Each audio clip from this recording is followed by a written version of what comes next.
السلام علیکم dear students, پیارے بچوں، کلاس 7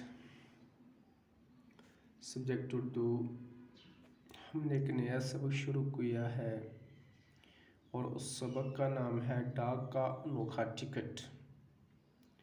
تو پیارے بچوں، ہم نے پڑھا کہ ڈاک کا ٹکٹ کسے کہتے ہیں، تو اس کے مطلب ہم پڑھ رہے ہیں۔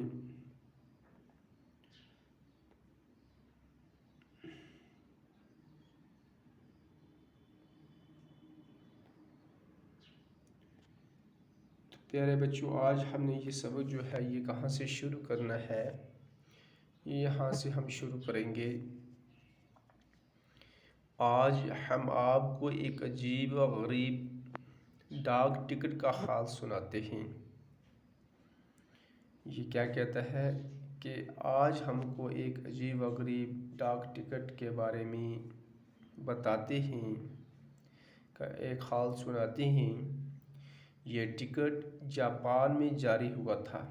جو یہ ٹکٹ ہے، پوسٹل جو ٹکٹ ہے، پوسٹیج جو ٹکٹ ہے، یہ جاپان کے اندر پیارے بچوں جاری کیا گیا تھا۔ اس ٹکٹ میں انوکھی بات یہ تھی کہ اس پر ایک کتے کی تصویر بنی ہوئی تھی۔ تو اس میں جو انوکھی بات تھی، یہ جو ڈاک ٹکٹ جاری کیا تھا جاپان کے اندر، اور اس کے اوپر جو تصویر بنائی گئی تھی وہ ایک کتے کی تھی۔ کیا تھی؟ کتے کی تھی پیارے بچوں۔ آپ پوچھیں گے کہ کتے کی تصویر کیوں بنائی گئی تھی؟ آپ یہ پوچھیں گے کہ اس جو ڈاک تھا اس کے اوپر یہ تصویر، کتے کی تصویر کیوں بنائی گئی تھی؟ اس کتے میں ضرور کوئی خاص بات ہوگی۔ اس کی تصویر اس لیے بنائی گئی تھی کہ اس کے اندر کوئی خاص بات تھی، اس لیے اس کو کہاں پر لگایا گیا کہ ڈاک ٹکٹ پر لگایا گیا۔ تب ہی اس کی اتنی اہمیت دی گئی، اس کو اتنی اہمیت دی گئی۔ اس کے پیچھے ایک بہت دلچسپ کہانی ہے، آئیے ہم آپ کو کہانی سنائیں۔ تو اس کتے کو اس ڈاک ٹکٹ کے اوپر کیوں لگایا گیا بچوں؟ اس کے پیچھے ایک بہت ہی دلچسپ کہانی ہے۔ کہتے ہیں، چلو ہم آپ کو یہ کہانی سناتے ہیں۔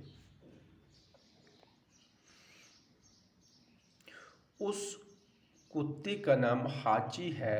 تو پیارے بچوں، جس کتے کا فوٹو اس ڈاک ٹکٹ کے اوپر لگایا گیا تھا اس کا نام ہاچی تھا۔ ہاچی کا تعلق کتوں کی ایک خاص نسل سے ہے۔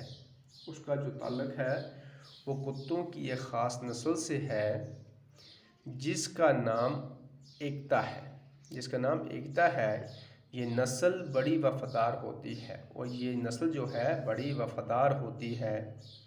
جس گھر کے اندر جس گھر والے اس کو پالتے ہیں اس کی یہ وفادار ہوتی ہے، اور اپنی وفاداری کے لیے سارے جاپان میں مشہور ہے۔ اور یہ جو کتے کی نسل ہے یہ اپنی وفاداری پر پیارے بچوں پورے جاپان کے اندر مشہور ہے۔ تو اسی لیے ہمیں بھی کیا کرنی ہے؟ وفاداری نبھانی ہے، وفاداری دکھانی ہے۔ تو پیارے بچوں، یہ تھا ہمارا آج کا سبق۔ انشاءاللہ پھر ملیں گے، باقی والسلام۔